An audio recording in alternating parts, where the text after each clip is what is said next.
ఓం మహాగణపతే నమః. 2026 జనవరి మాసంలో ద్వాదశ రాశుల వారికి ఏ విధంగా ఉంటుందో చూద్దాము. ముందుగా 2026 నూతన ఆంగ్ల సంవత్సర శుభాకాంక్షలు. ఈ నూతన ఆంగ్ల సంవత్సరము ప్రతి ఒక్కరికి అనుకున్నటువంటి ఫలితాలు తీసుకురావాలి. అదేవిధంగా అనుకున్నటువంటి కోరికలు నెరవేరాలని కోరుకుంటూ, అదేవిధంగా ఎవరైతే ఈ నూతన సంవత్సరంలో కొన్ని రిజల్యూషన్స్ తీసుకుంటారో ఆ రిజల్యూషన్స్ కూడా మీరు తప్పకుండా పాటించి తద్వారా చక్కటి ఫలితాలు పొందాలని ఆశిస్తూ, మనము ఈ జనవరి మాసంలో ఉన్నటువంటి రాశి ఫలితాలు ద్వాదశ రాశుల వారికి ఏ విధంగా ఉంటాయో చూద్దాము. అయితే ఈ జనవరి మాసంలో ముఖ్యంగా గ్రహచారాన్ని, అంటే ఏ విధంగా గ్రహాలు సంచరిస్తున్నాయో కనుక చూసినట్టయితే ఒక చక్కటి యోగము అనేది మనకు కనిపిస్తుంది. 4 గ్రహాలు మనకు దాదాపుగా మొదటి భాగం, అంటే ఈ మాసంలో దాదాపుగా మొదటి 2 వారాలు దాదాపు 16, 17 తేదీ వరకు ఒకే రాశిలో సంచారం చేస్తున్నాయి. అదేవిధంగా దాని తర్వాత ఇంకొక రాశిలో సంచారం చేస్తున్నాయి. అంటే ముఖ్యంగా మనం చూసుకున్నట్టయితే మనకి బుధుడు, శుక్రుడు, అదేవిధంగా రవి, కుజుడు, ఈ 4 గ్రహాలు ముందుగా ధనస్సు రాశిలో సంచారం చేస్తున్నాయి. ఆ తర్వాత అంటే 2వ భాగంలో జనవరి మాసంలో మకర రాశిలోకి సంచారం చేస్తున్నాయి. ఇది మనకు ఉన్నటువంటి చక్కటి గ్రహస్థితి. ఇక మిగతా గ్రహాలు కనుక చూసుకున్నట్టయితే మనకు శని మనకు మీన రాశిలో సంచారం చేస్తున్నాడు. అదేవిధంగా గురువు మనకి మిథున రాశిలో సంచారం చేస్తున్నాడు, వక్రీకరించి ఉన్నాడు. కేతువు మనకు సింహరాశిలోను, అదేవిధంగా మనకు రాహు వచ్చేసి కుంభరాశిలో సంచారం చేస్తున్నాడు. ఇవి స్థూలంగా మనకు ఈ మాసంలో ఉన్నటువంటి గ్రహస్థితి. వీటిని ఆధారంగా చేసుకొని మనము ఈ రాశుల వారికి 12 రాశుల వారికి ఎలాంటి ఫలితాలు కలుగుతున్నాయో చూద్దాం. వృషభ రాశి వారికి ఈ మాసంలో ఉన్నటువంటి ఫలితాలు మనం ఒకసారి గమనించినట్లయితే వీరికి చాలా చక్కటి ఫలితాలు కలుగుతున్నాయి. ముఖ్యంగా శుక్రుడు చాలా చక్కటి అనుకూలంగా మనకు వృషభ రాశి వారికి గోచరిస్తున్నాడు. శుక్రుడు మనకి అష్టమ స్థానంలోను, నవమ స్థానంలోను ఈ వృషభ రాశి వారికి సంచారం అనేది ఉంటుంది. కాబట్టి వీరికి అనుకూలంగా ఉంటుంది. అంటే గోచార రీత్యా శుక్రుని యొక్క సంచారం చాలా చక్కగా ఉంది. వివాహ ప్రయత్నాలు అనుకూలంగా ఉంటాయి. అదేవిధంగా రాష్ట్రాధిపతి, కాబట్టి రాష్ట్రాధిపతి వీరికి అష్టమంలో సంచారం చేస్తున్నాడు.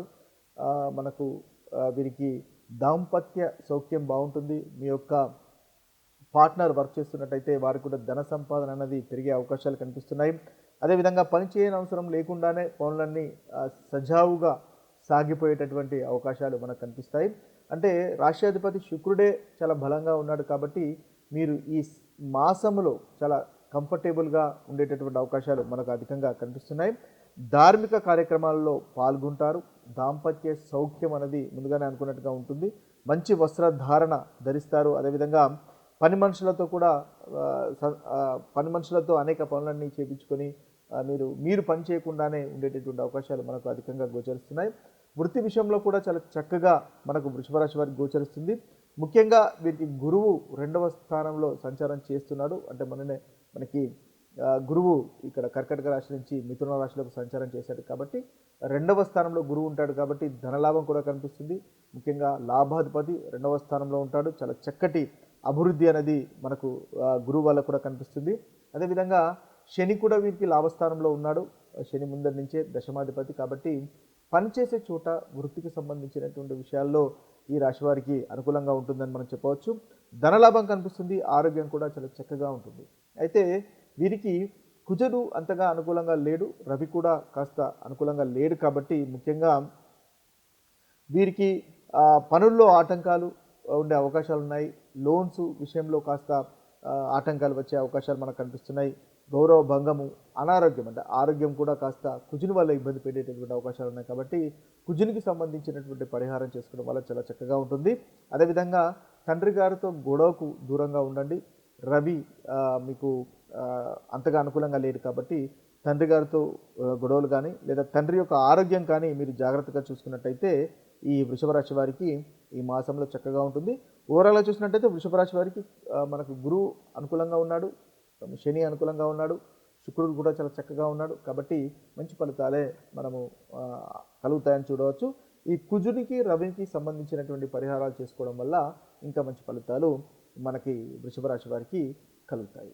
ఈ ద్వాదశ రాశుల వారు ముఖ్యంగా మనకు కలుగుతున్నటువంటి ప్రతికూలమైనటువంటి ఫలితాలు, అంటే చెడు ఫలితాలు తొలగిపోయి అనుకూలమైనటువంటి ఫలితాలు కలగడానికి, అంటే మంచి ఫలితాలు కలగడానికి ముఖ్యంగా మనం తీసుకోవాల్సినటువంటి జాగ్రత్తలు లేదా పరిహారాలు గనక ఒకసారి మనం గమనించినట్టయితే, ఈ 12 రాశులలో ముఖ్యంగా మేషరాశి, మిథున రాశి, తులారాశి, ధనస్సు రాశి, అదేవిధంగా మకర రాశి. ఈ రాశి వారికి కుజుడు అంతగా అనుకూలంగా లేడు కాబట్టి, ఈ రాశి వారు కుజునికి సంబంధించినటువంటి గ్రహ పరిహారాలు చేసుకోవడం వల్ల ఈ మాసంలో వీరికి కలుగుతున్నటువంటి చెడు ఫలితాలు తొలగిపోయి అనుకూలమైనటువంటి ఫలితాలు కలుగుతాయి. అయితే ఏంటి, ఎలాంటి పరిహారాలు మనము కుజునికి సంబంధించినటువంటి పరిహారాలు చేసుకోవాలో ఒకసారి గమనించినట్టయితే, ముఖ్యంగా కుజునికి సంబంధించినటువంటి గ్రహ దేవత, అదేవిధంగా హనుమంతుణ్ణి ఆరాధించినట్టయితే లేదా సుబ్రహ్మణ్య స్వామిని ఆరాధించినట్టయితే మనకు కుజుని వల్ల కలుగుతున్నటువంటి ప్రతికూలత ఫలితాలు తొలగిపోయి అనుకూలమైనటువంటి ఫలితాలు కలుగుతాయి. అయితే ముఖ్యంగా మంగళవారము లేదా శనివారము హనుమంతుని ఆలయ సందర్శనము చేయడం వల్ల ఈ మాసంలో ఈ రాశుల వారికి అనుకున్నటువంటి పనులు చేయగలుగుతాయి. ముఖ్యంగా పనులు అనేవి తొందరగా జరుగుతాయి. ఎక్కడైతే మీ పనులు ఆటంకాలుగా ఆగిపోయి ఉన్నాయో, మీరు ఈ హనుమంతుణ్ణి ఆరాధించడం వల్ల ఈ మాసంలో ఆ పనుల్లో స్పీడ్ అనేది పెరుగుతుంటుంది, చక్కటి ఫలితాలు కలుగుతాయి. అదేవిధంగా కుజునికి సంబంధించినటువంటి బీజ మంత్రాన్ని కూడా మీరు ఇంట్లో పఠించవచ్చు. ముఖ్యంగా ఓం క్రీం కుజాయ నమః అనేటటువంటి బీజ మంత్రాన్ని 108 సార్లు పఠించండి. లేదా ఓం అంగారకాయ నమః అనేటటువంటి బీజ మంత్రాన్ని కూడా 108 సార్లు పఠించినట్టయితే ప్రతిరోజు మీకు ఈ మాసంలో ఉన్నటువంటి చెడు ఫలితాలు తొలగిపోతాయి. ముఖ్యంగా మనం చూసుకున్నట్టయితే పరిహారాలు అనేక రకాలుగా ఉంటాయి. అంటే మనకు మంచి జరగాలి కాబట్టి మనము వివిధ రకాలైనటువంటి పరిహారాలు చేసుకుంటూ ఉంటాము. అయితే మంచి జరగాలి అంటే అనేక రకాల విధాలుగా మనము ఈ పరిహారాలను ఆచరించవచ్చు.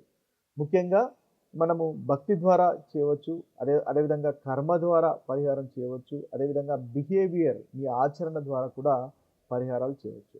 అంటే ఈ కుజుని వల్ల కలుగుతున్నటువంటి ప్రతికూలత తొలగిపోవడానికి ముఖ్యంగా కోపంగా ఉండకుండా ఉండడము, అహంకారాన్ని ప్రదర్శించకుండా ఉండడము, అగ్రెసివ్గా ఉండకుండా ఉండడం అనేది కూడా చక్కటి పరిహారంగా కలుగుతుంది. ఇలా మీ బిహేవియర్లో కనుక మార్పు వచ్చినట్టయితే ఆటోమేటిక్గా మీకు ఉన్నటువంటి గ్రహాల యొక్క స్ట్రెంగ్త్ అనేది పెరుగుతుంటుంది. ఎందువల్లంటే మనకు ప్రకృతి అనేది ఆ విధంగా మనకు ప్రవర్తిస్తుంది కాబట్టి మీ యొక్క బిహేవియర్లో కనుక మార్పు వచ్చినట్టయితే చక్కటి ఫలితంగా కలుగుతుంటుంది. ఈ కుజునికి సంబంధించినటువంటి విషయంలో అహంకారం తగ్గించుకోవడం వల్ల మంచి ఫలితాలు అనేవి కలుగుతాయి. మీకు ఒకవేళ ప్రాపర్టీకి సంబంధించినటువంటి విషయాల్లో కానీ, లేదా వాహనానికి సంబంధించినటువంటి విషయాల్లో కానీ, ల్యాండ్ ప్రాపర్టీస్ విషయాల్లో కానీ ఒకవేళ ఇబ్బందులు కనుక పడుతున్నట్టయితే ఈ అహంకారాన్ని తగ్గించుకోవడము, ఇంట్లో కోపాన్ని తగ్గించుకోవడం వల్ల కూడా అది పాజిటివ్గా మారుతుంది. తద్వారా ఆ ఫలితాలు కూడా మీకు తొందరగా వస్తాయి అనేది గుర్తుపెట్టుకోండి. ఇక చూసుకున్నట్టయితే కుజుడు అనుకూలంగా లేడు కాబట్టి తీసుకునేటటువంటి ఆహార విషయంలో, రక్తానికి సంబంధించినటువంటి ఆహారం విషయంలో బీట్రూట్స్ కానీ, లేదా క్యారెట్స్ కానీ, బాదాలు కానీ ఇలాంటివి తీసుకోవడం వల్ల కూడా మీకు చాలా చక్కటి ఫలితాలు ఉంటాయి. ఆ కుజునికి సంబంధించినటువంటి ఎనర్జీ తగ్గిపోతుంది. ఆ ఎనర్జీని మీరు ఇంట్లో మళ్ళీ దాన్ని రీప్రొడ్యూస్ చేసుకోవడానికి ఉపయోగపడుతుంది. ఇది ముఖ్యంగా కుజునికి సంబంధించినటువంటి పరిహారంగా మనం చూడవచ్చు.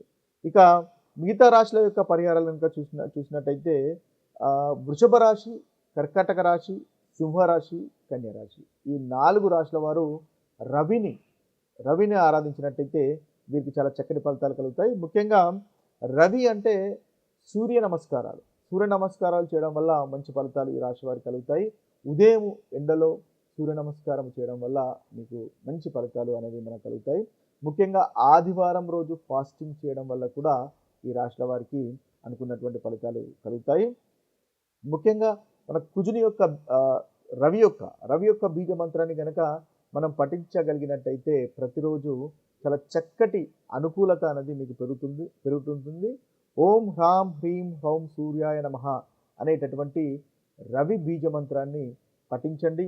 తద్వారా ఏదైతే రవి వల్ల మీకు ప్రతికూలత ఉందో ఆ ప్రతికూలత అనేది తొలగిపోతుంది. అయితే ముఖ్యంగా చూసుకున్నట్టయితే బిహేవియరల్ మనము రెమెడీస్ కనుక చూసుకున్నట్టయితే, ఆచరణలో చేయవలసినటువంటి రెమెడీస్ కనుక చూసుకున్నట్టయితే, తల్లిదండ్రులను ఆరాధించడం వల్ల మంచి ఫలితాలు మీకు కలుగుతాయి. ముఖ్యంగా తండ్రి గారిని సేవించడం వల్ల, గౌరవించడం వల్ల, పెద్దలను, ఎల్డర్స్‌ని, మంచి స్టేటస్‌లో ఉన్నవారిని, మంచివారిని గౌరవించడం వల్ల రవి మీ జాతకంలో బలంగా మారతాడు. తద్వారా మీకు సమాజంలో కీర్తి ప్రతిష్టలు కలుగుతాయి. అదేవిధంగా శే ఆరోగ్యం బావుంటుంది. ఎందువల్లంటే రవి మనకు ఆరోగ్యానికి కారకుడు. ముఖ్యంగా ఆరోగ్యం కూడా చాలా చక్కగా ఉంటుంది. అందువల్ల ఈ యొక్క ఫలితాలు మీరు చేసుకోవడం వల్ల మంచి ఫలితాలు కలుగుతాయి. ఇక చూసుకున్నట్టయితే మనము మిగతా రాశులు, మనం ఏదైతే మిగతా రాశులు ఉన్నాయో వృశ్చిక రాశి, కుంభరాశి, మీనరాశి వీరికి ముఖ్యంగా బుధుడిని ఆరాధించడం వల్ల చాలా చక్కటి ఫలితాలు కలుగుతాయి. అంటే ప్రతి బుధవారము విష్ణు సహస్రనామాన్ని పఠించడం వల్ల, వినడం వల్ల మీకు ఈ రాశుల వారికి ఈ మాసంలో చెప్పుకోదగినటువంటి పరిహారంగా మనం చూడవచ్చు. ఇవి స్థూలంగా ఈ రాశుల వారికి ఈ మాసంలో తీసుకోవాల్సినటువంటి పరిహారాలు. మరొక వీడియోలో మరొక రాశి ఫలితాలతో కలుద్దాము. అంతవరకు సెలవు. సర్వే జన సుఖినో భవంతు. సర్వే సుజన సుఖినో భవంతు. నమస్తే.